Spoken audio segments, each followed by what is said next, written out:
90 రోజుల కోర్సు పూర్తి చేస్తే చాలు 100% ప్లేస్మెంట్ సపోర్ట్ తో సాఫ్ట్వేర్ జాబ్ మీ సొంతం. వెంటనే కోడ్ జ్ఞాన్ డెస్టినేషన్ ని సంప్రదించండి. నమస్కారం ఉమా గారు. నమస్తే అమ్మా.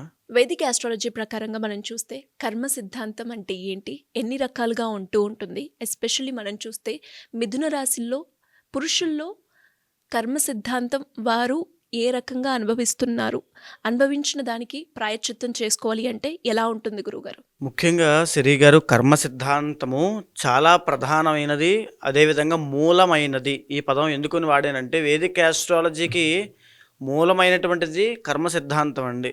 ఒక మనిషి జాతకంలో ఒక అద్భుతమైన యోగాలు ఉన్నాయంటే కారణము కర్మ.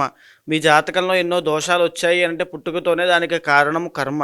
యోగానికి కారణం కర్మే, దోషానికి కారణము కర్మే.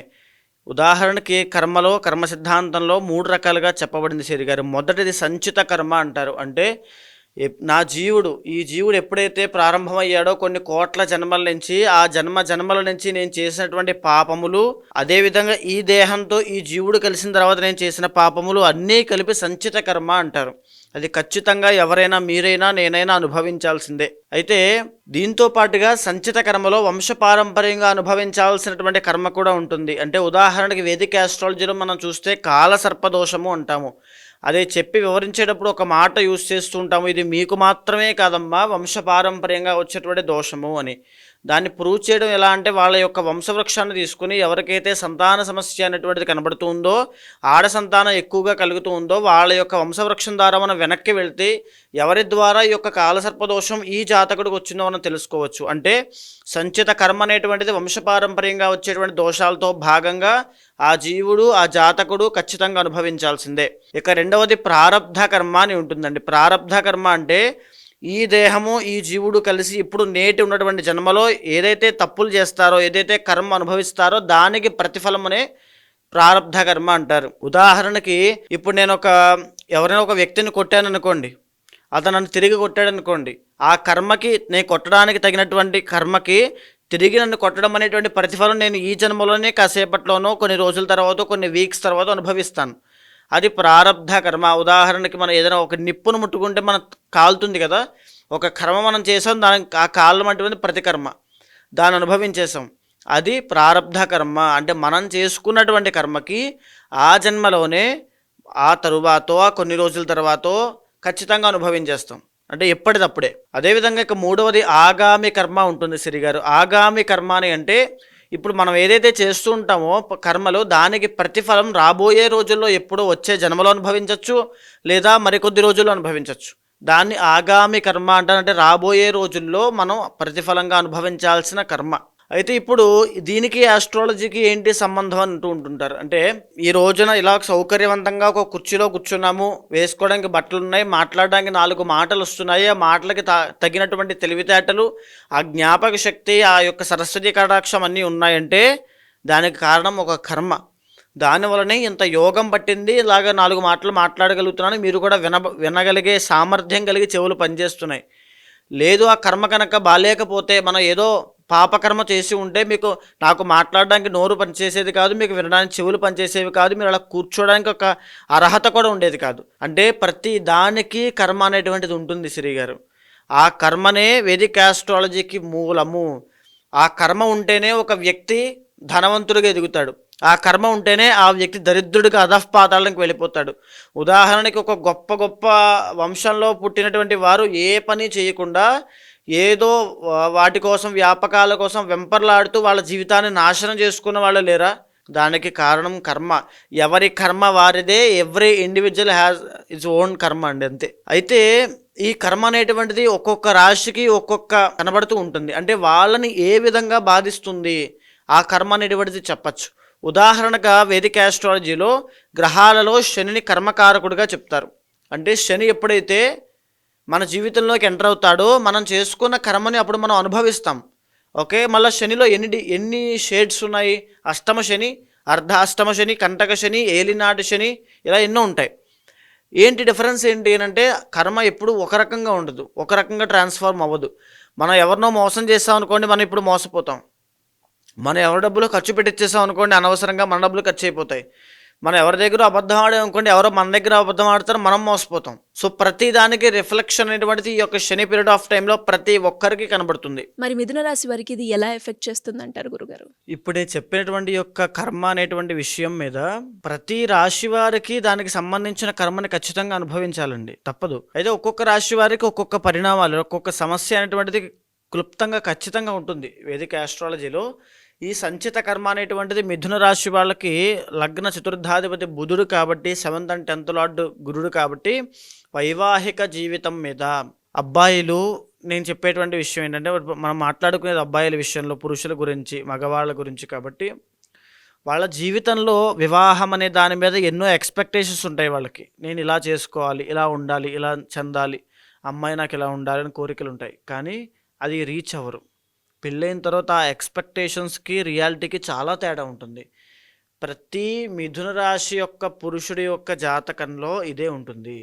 ఇంకా ఇంటర్నల్ జాతకం చూసిన తర్వాత అది ఏ లెవెల్లో ఉంటుందో తెలుస్తుంది. అదేవిధంగా చేసేటువంటి వృత్తి రీత్యా మిథున రాశి వాళ్ళు, మగవాళ్ళు ఉద్యోగం చేసే అవకాశాలు చాలా తక్కువ ఉంటాయి. ఆ విషయం బాగా గుర్తుపెట్టుకోవాలి. ఏదైనా వ్యాపారము కానీ, వడ్డీ వ్యాపారము, లేకపోతే టీచర్ ఫీల్డ్లో అంటే ప్రొఫెసర్స్ కానీ, అంటే ఇది కూడా ఉద్యోగం అయినప్పటికీ కూడా, కానీ అది ఒక రకమైనటువంటి మన స్కిల్స్ దాన్ని డెవలప్ చేసుకోవడం కాబట్టి ప్రొఫెసర్స్, పిహెచ్డీ చేసిన వాళ్ళు, లేకపోతే వడ్డీ వ్యాపారం చేసేవాళ్ళు, ఫైనాన్షియల్ సెక్టార్లో పనిచేసే వాళ్ళు, స్పిరిచువల్ టీచర్స్ కింద, ఆస్ట్రాలజర్స్ కింద వీళ్ళు గొప్ప గొప్పగా రాణిస్తారు. అది కూడా మధ్య వయసు నుంచి వాళ్ళ జీవితంలో గొప్ప గొప్ప విజయాలు సాధించడం అలవాటు అవుతుంది, సాధించడం జరుగుతుంది. అయితే మిథున రాశి వాళ్ళకి వచ్చేటువంటి ఇబ్బందులన్నీ కూడా కేవలం ఆరోగ్యపరంగా చాలా ఎక్కువ ఉంటాయి. శత్రువులు ఎక్కువ ఉంటారు, వీళ్ళకి శత్రువు సమస్యలు ఉంటాయి. వీళ్ళ యొక్క తమ్ముడు కానీ, చెల్లి కానీ మిథున రాశి మగవాళ్ళకు ఉంటే వాళ్ళ వల్ల వీళ్ళకి చాలా ఇబ్బందులు వస్తాయి, ఖచ్చితంగా వస్తాయి. అదేవిధంగా ఆరోగ్యపరంగా స్కిన్ డిసీజెస్ కానీ, లేకపోతే మగవాళ్ళకి సంబంధించినటువంటి కొన్ని చెప్పుకోలేని పర్సనల్ ప్రాబ్లమ్స్ కానీ, డెంటల్ ప్రాబ్లమ్స్ కానీ, బ్లడ్ ఇన్ఫెక్షన్స్ కానీ, లేకపోతే మైండ్కి సంబంధించినవి అంటే ఈ యొక్క తలకి సంబంధించిన ఇబ్బందులు కానీ వచ్చే అవకాశాలు ఉంటాయి. మేజర్గా గురుబలం అనేటువంటిది వీళ్ళకి ఉండదు కాబట్టి హార్ట్ అటాక్స్, అంటే వయోవృద్ధులు పెద్దవాళ్ళకి హార్ట్ అటాక్స్ అవ్వచ్చు. ఒబేసిటీ ప్రాబ్లం, బాగా లావుగా అయిపోవడము, వాటి వల్ల వచ్చేటువంటి కొలెస్ట్రాల్ సంబంధిత ఇబ్బందులు, ఇష్యూస్ అన్నీ కూడా వీళ్ళు ఫేస్ చేస్తారు. సో మేజర్ ఇబ్బంది ఇంకా మిథున రాశి మగవాళ్ళకి ఇబ్బంది ఏమిటంటే అమ్మాయిలు, ఆడవాళ్ళు వీళ్ళకి కలిసి రారు. ఈ మాట గుర్తుపెట్టుకోండి, కలిసి రారు అంటే దానికి అర్థం ఏంటంటే పెళ్ళైన తర్వాత భార్య విషయంలో అసంతృప్తి, అత్తగారితో గొడవలు, లేకపోతే అసంతృప్తి, అదేవిధంగా లవ్ ఫెయిల్యూర్స్ ఎక్కువ ఉంటాయి. ఇవన్నీ కూడా సంచిత కర్మ అనేటువంటి దానివల్ల మిథున రాశి మగవాళ్ళు చాలా అనుభవిస్తూ ఉంటారు. ఇంకా చెప్పాలి అంటే మిథున రాశి మగవాళ్ళకి వ్యాపారము అద్భుతంగా సాగేటువంటి యోగం ఉంటుంది. వీళ్ళకి మా గొప్ప రాజయోగం పట్టేటువంటిది. లగ్న చతుర్థాధిపతి యోగకారకుడు బుధుడు అవుతాడు కాబట్టి అద్భుతమైన రాజయోగం పడుతుంది. కానీ ఆ అద్భుతమైన రాజయోగం వీళ్ళకి పట్టకుండా, ఆ తెలివితేటలు వీళ్ళకి రాకుండా వీళ్ళ ఇంటర్నల్ జాతకంలో ఏవైనా కాలసర్పదోషం కానీ, కుజదోషం లాంటివి కానీ ఏవైనా ఉన్నాయనుకోండి, పితృశాపం కానీ, సంచిత కర్మ. ఇందాక నేను చెప్పాను కదమ్మా, కాలసర్పదోషం అనేటువంటిది కూడా సంచిత కర్మ వల్లే వస్తుంది. ఎందుకనంటే మీరున్నారనుకోండి, మీకు జాతకంలో కాలసర్పదోషం కనబడుతోంది అనుకోండి, అది కేవలం మీకు మాత్రమే వచ్చినటువంటి దోషం కాదు. మీ వంశంలో మీ అమ్మమ్మ గారికో, నాన్నమ్మ గారికో, మీ నాన్నగారికో, అమ్మగారి ద్వారా మీకు వచ్చింది. అంటే వాళ్ళ ద్వారా వచ్చేటువంటి కర్మను మీరు కూడా అనుభవిస్తున్నారు కాబట్టి దట్ ఈస్ సంచిత కర్మ. ఆ సంచిత కర్మ వల్ల వచ్చేటువంటి ఈ యొక్క కాలసర్పదోషం జీవితం మీద అధిక ప్రభావాన్ని చూపిస్తుంది, చాలా విపరీతంగా. అన్ని ఆస్పెక్ట్స్ ఆఫ్ లైఫ్లోనూ ఈ యొక్క కాలసర్పదోషం ఎఫెక్ట్ చేస్తుంది. ఉదాహరణకి 12 రకాల కాలసర్పదోషాలు ఉన్నాయి. 12 రకాల కాలసర్పదోషాలు 12 రకాల ఆస్పెక్ట్స్ మీద ఎఫెక్ట్ చూపిస్తుంది. అది సంచిత కర్మ. అలాగనే మిథున రాశి వాళ్ళకి కనుక ఎలాంటి కాలసర్పదోషాలు కానీ, కుజదోషాలు కానీ ఉంటే మ్యారేజ్ అనేది కొలాప్స్, ఖచ్చితంగా కొలాప్స్ అయిపోతుంది. ఇక కంప్లీట్గా ఇబ్బందులు వస్తాయండి. ఇంకా డైవర్స్ తీసుకోవడం, సెకండ్ మ్యారేజ్ చేసుకోవడం, లేదా వేరే రిలేషన్లో ఉండడం లాంటివి ఎన్నో జరుగుతాయి. వాటి తాలూకు మానసిక సమస్యలు కానీ, మానసిక ఒత్తిడి కానీ, ప్రెషర్స్ కానీ అని వీళ్ళు అనుభవిస్తారు. పైగా వీళ్ళు చాలా సాఫ్ట్ అండి, ఎవరితోనూ గట్టిగా మాట్లాడలేరు. ఏంటంటే వాళ్ళని ఎందుకు నొప్పించడం అనే ఫీలింగ్స్ ఉంటాయి. ఇంకా మంచి వాళ్ళకే కష్టాలు అనేటట్టుగా వాళ్ళకి జరుగుతుంది. ఈ మాట గుర్తుపెట్టుకోండి, మంచి వాళ్ళకే కష్టాలు అని చెప్తూ ఉంటాం కదా, అది మిథున రాశి మగవాళ్ళకి కష్టాలన్నీ కూడా అందుచేత వస్తుంటాయి. అతి మంచితనాన్ని వదులుకోండి. మరీ ముఖ్యంగా మీ వ్యాపారం చేసే తెలివితేటల్ని, ఆ యొక్క స్కిల్స్ని పెంచుకోండి. అద్భుతంగా మీకు పెరుగుతాయి. నేను చెప్పేది ఏంటంటే ఎవరితో పార్ట్నర్షిప్ పెట్టుకోవద్దు, ఇండివిజువాలిటీ మెయింటైన్ చేయండి. ఉమ్మడి వ్యాపారం చేసినా వృత్తి వ్యాపారంలో ఉద్యోగం వైపు వెళ్ళాం, మీ యొక్క జీవితం అక్కడే ఆగిపోతుంది. వ్యాపారం చేయండి, ఇండివిజువల్గా ఉండండి, మీ తెలివితేటలను నమ్ముకోండి, రిస్క్ తీసుకోండి, ఖచ్చితంగా గొప్ప స్థాయికి వెళ్తారు. అయితే ఈ సంచిత కర్మను ఎలా పోగొట్టుకోవాలి అంటే ఎవరికైనా ఉంటుంది, నాకైనా ఉంటుంది, మీకైనా ఉంటుంది, ఎవరికైనా ఉంటుంది. ఖచ్చితంగా అందరూ పోగొట్టుకోవాల్సిందే. శనికి అంటే ఈ యొక్క కర్మకి కారణం శని కాబట్టి, శని కర్మకారకుడు కాబట్టి శనికి సంబంధించి కొన్ని ప్రత్యేకమైన పూజలు ఉంటాయి కర్మ పోవడానికి. అవి ఇంటర్నల్ జాతకం కూడా చూసిన తర్వాత ఏ దశ అంతర్దశ నడుస్తున్నాయో చూసి D1, D9, D10 చార్ట్స్, షడ్బలాలు, అష్టక వర్గులన్నీ గమనించిన తర్వాత వాటికి సంబంధించిన కొన్ని పూజలు ఆచరిస్తే ఖచ్చితంగా ఆ కర్మ అనేటువంటిది పోతుంది. వెరీ షూర్, ఖచ్చితంగా వాళ్ళ జీవితంలో మార్పులు ఉంటాయి. ఆ కర్మ నివారణ ప్రాయశ్చిత్త రుద్రతంత్రాలు లాంటివి చేసిన తర్వాత అక్కడి నుంచి ఆ తక్షణమే ఆ మరుక్షణం నుంచి వాళ్ళ జీవితంలో మార్పులు కనబడతాయి. ఏదైతే ఒక పెద్ద బండరాయి అనే బరువును మనం తీసుకుని ఎత్తిమే పెట్టుకుని అప్పుడు అలా దించామనుకోండి, ఎంత ప్రశాంతంగా నిర్మలంగా ఉంటాం, తేలిగ్గా. అలాగా ఆ పూజలు ఆచరించిన తర్వాత నుంచి వాళ్ళకి కనబడుతుంది. అలా ఉంటుంది. జాతకరీత్యా ఎవరైనా కూడా మిథున రాశి వాళ్ళు ఎదుర్కొన్న సమస్యలకి పరిష్కారం చేసుకోవాలి అంటే ఎలా ఉంటుంది గురుగారు? దానికి సంబంధించి మిమ్మల్ని కాంటాక్ట్ అవ్వాలి అంటే ఖచ్చితంగా అండి, ముందుగా ఇంటర్నల్ జాతకం చూసుకోవాలి. ఓన్లీ ఇప్పుడు మనం చెప్పినటువంటి గోచార ఫలితంగా ఒక బ్లూ ప్రింట్ మాత్రమే తీసుకోవడం కాదు. ఇంటర్నల్ జాతకంలో కూడా ఏవైతే నడుస్తున్నాయో, తర్వాత ఎవరి కంట్రోల్లో వీరున్నారు, ఏ గ్రహాలు యోగిస్తున్నాయి, ఏ యోగాలు ఉన్నాయి అన్నీ కూడా చూసుకోవాలి. అవన్నీ చూసిన తర్వాత మాత్రమే నిర్దిష్టమైన పరిహారము ఆచరించాలి, అప్పుడే అది పనిచేస్తుంది. బేసిక్గా మనం చెప్పేటువంటి పరిహారములన్నీ కూడా అలా చూసి చెప్పినవే. అంటే ఏ పూజ నేను చేసిన తర్వాత అన్ని పని జరిగాయి అనే వార్తలు ఎప్పుడు వచ్చినా ఖచ్చితంగా ఇంటర్నల్ జాతకం చూసిన తర్వాత చేసినవి అన్నీ కూడా.